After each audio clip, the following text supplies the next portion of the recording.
Greetings. I am Dr. Catherine Y. Brown. I am on my journey to interview 100 amazing people to learn about pulmonary hypertension.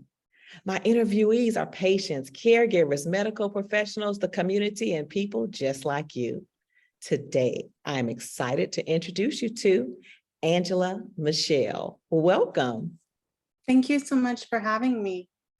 Thank you for being here and for agreeing to allow me to interview you and share your story with our viewers all around the world. So first, let us just start with the basics, a little bit about where you are, where you reside at, and just who is Angela Michelle.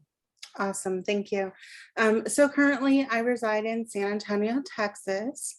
So it is hot down here right now because it is summer.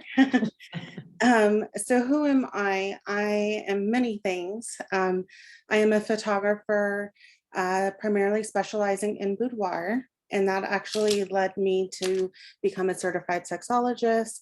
So I'm an intimacy coach as well as a body image workshop facilitator. And then I'm an RYT 500 yoga instructor trained in making yoga accessible for all bodies, because I truly believe that yoga can be such a powerful tool, especially for those of us with illnesses like PH. Absolutely. So when did you learn or hear the two words pulmonary hypertension? Sure. So my journey actually starts, um, I've been, honestly, I've been struggling to breathe for a number of years, and my health was deteriorating. In 2016, I had a stroke at the age of 38. And it turns out I have a clotting disorder, antiphospholipid syndrome. And that episode, I went into what is known as a catastrophic antiphospholipid episode. So I had clots throughout my body. And so not only did one cause the stroke, but there was a bunch in my lungs. So those were pulmonary embolisms. It would lead me to developing CTEPH. I first heard of CTEPH, interestingly, from an old high school friend who had become a heart surgeon. And the year after my stroke, I ended up in the hospital. I was struggling to breathe. I was going to be put on oxygen. My doctors locally did not understand why. And I had been just sharing my story because advocacy work is important to me. So I was sharing everything online. And because I did that, my friend saw my post about me needing oxygen. He connected the dots of me having a clotting disorder, now needing oxygen. He suspected CTEPH. So he wrote me and he said, look, this is a rare disease, but I think you might have it. And he asked me, have your doctors mentioned PH, pulmonary hypertension? And I said, no. He goes, well, all right, well then, this is what we have to do. And he kind of guided me every step of the way so that I could take the information to my own doctors. And I'll be honest, they had either never heard of it, they had never heard of CTEPH, or they just thought it was so rare that the possibility of it, they just weren't sure. So it took about another 6 months of me doing all the testing, and I was officially diagnosed with CTEPH in January of 2018. Okay.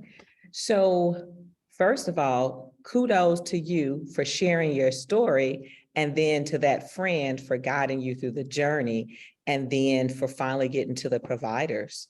So once you got the proper diagnosis, what did it look like in terms of treatment options and then the final treatment regimen? Sure. So when I was diagnosed, I had already kind of started going down the rabbit hole of reading, and a lot of what I was reading was very scary.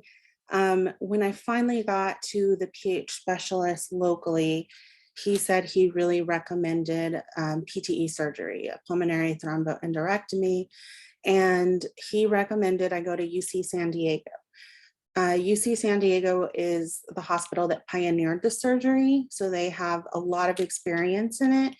And both my heart surgeon friend as well as my local PH specialist felt like, considering my stroke history, the APS, clotting disorder, that I really needed to go where they had a lot of experience. The thing about it is you have to send all your records, and you don't really know if you're going to have the surgery until you get there. So I was diagnosed in January. I got invited out to have them evaluate me at the end of July with possible surgery of that August. So I had about 9 months to wait of not knowing if it was going to be an option, if I would be a candidate for surgery. By the time I got to San Diego, and they kind of tell you everything that can happen and the risk, and I said, well, if I don't do this, what's the outlook? And they said, you have about 2 years. And I was like, okay, well, then we're doing the surgery.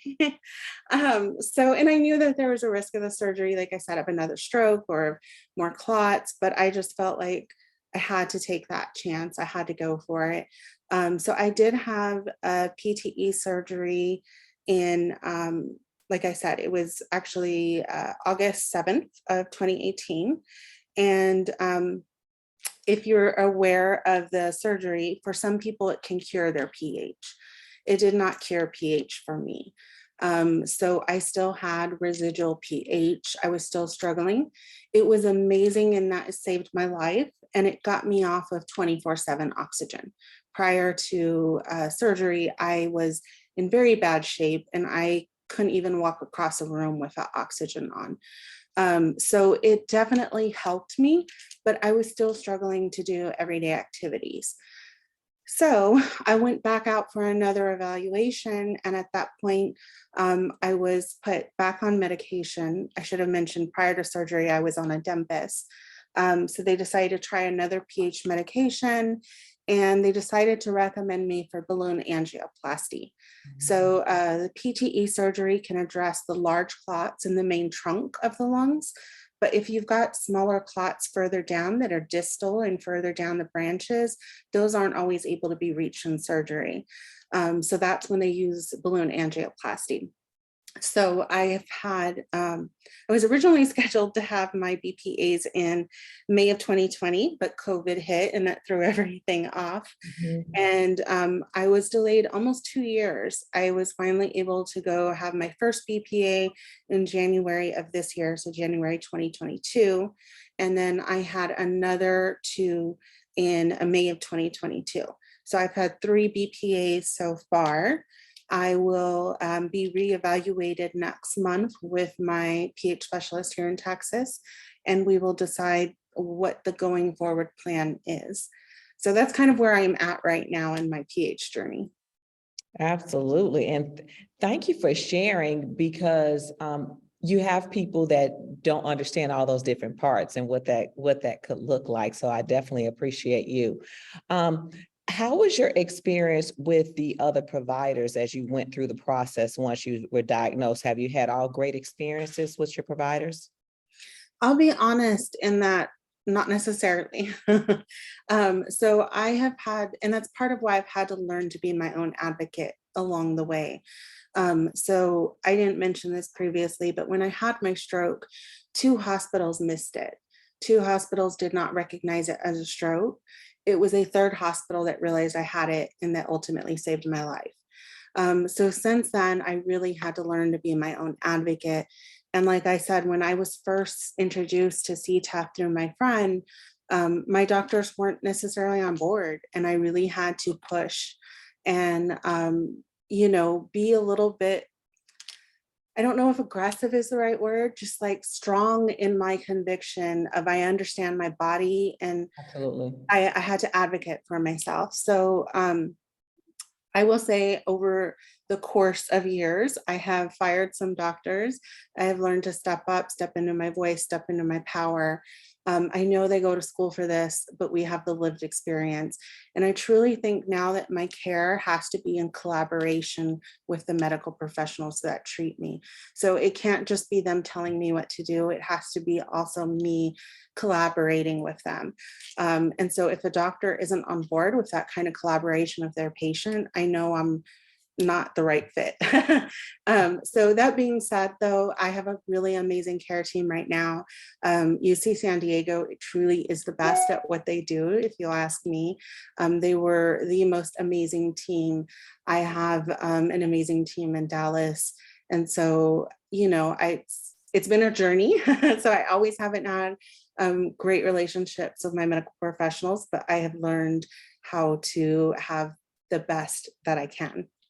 I love it. So what words of wisdom would you give to patients? Because we focus on patients, caregivers, medical professionals, and the community.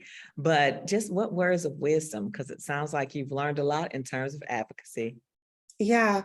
So, I know PH, it's such a hard diagnosis, right? And it's not going to be a linear path. Like, it's not going to be this linear path of getting better. I feel like you have waves. You have waves where maybe you're doing better, and then waves where you're not doing as good. And so I think you have to go with the flow a little bit. And I think if you do that, you can allow PH to teach you something. And, when you asked me for my quote about my experience of PH, what I wanted to say was that, we can focus on a lot of the things that are hard, and we can acknowledge that, but we can also appreciate the beauty that it is showing us. And for me, it's taught me to live mindfully in the moment. It's taught me to connect.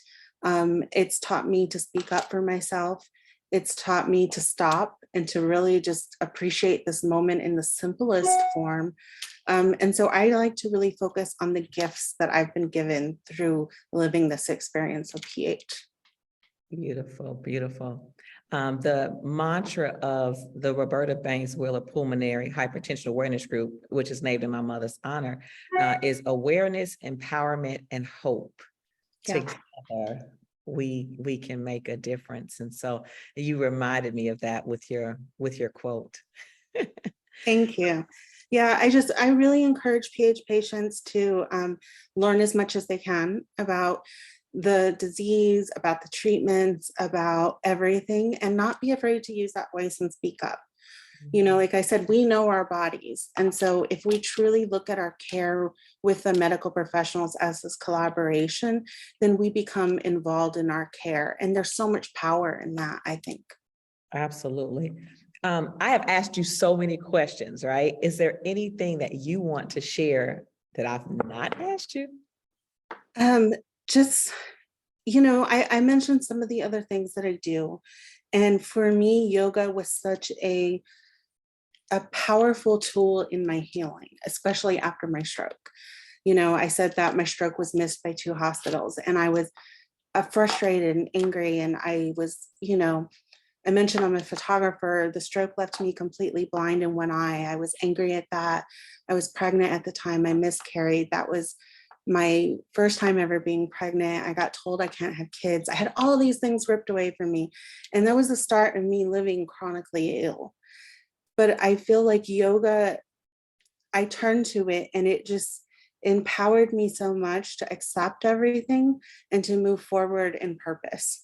And, I think there's this big misconception in the yoga world that it's the physical practice. And therefore, it's not accessible to someone who's got PH or who's got another illness or a stroke survivor. And the thing is that yoga is so much more.